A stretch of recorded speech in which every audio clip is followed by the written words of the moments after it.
Kenya Airways a augmenté la fréquence de ses vols après une forte hausse de la demande, les voyageurs se détournant des aéroports du Moyen-Orient touchés par les conflits. En pleine basse saison touristique, le taux d'occupation des sièges de la compagnie a atteint des niveaux exceptionnels, montant jusqu'à 99% sur certains itinéraires, soit une croissance de 29% du trafic passager. Cette demande est particulièrement forte sur les liaisons vers l'Europe, les États-Unis et l'Asie. La compagnie kenyane s'impose comme l'un des rares gagnants d'une conjoncture géopolitique difficile. Kenya Airways transforme ainsi la crise régionale en une opportunité stratégique de croissance et de consolidation de parts de marché.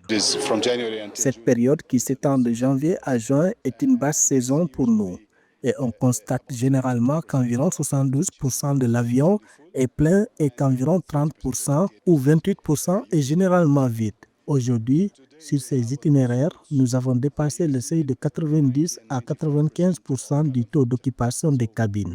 Nous avons donc dépassé environ 95% du facteur cabine et même pour certaines racines, nous sommes presque à 99%.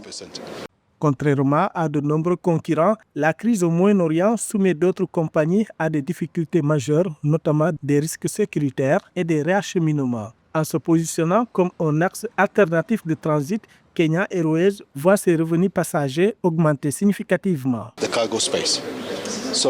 Nous achetons l'espace de chargement. Vous avez un avion cargo, je vous achète tout l'espace de chargement et je transfère tout l'espace cargo à Kenya Airways. Vous vous occupez de l'exploitation, vous prenez en charge tous les autres frais et vous vendez la cargaison et c'est moi qui suis responsable de l'emballage, de la manutention et de la logistique.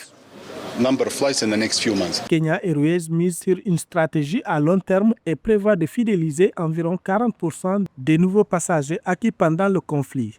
Malgré l'opportunité actuelle, le rapport de 2025 de la compagnie aérienne montre une baisse de performance avec un chiffre d'affaires de 575 millions de dollars, en recul de 19% sur un an. Le nombre de passagers a également diminué, s'établissant à 2,188 millions, soit une baisse de 14% par rapport à 2024.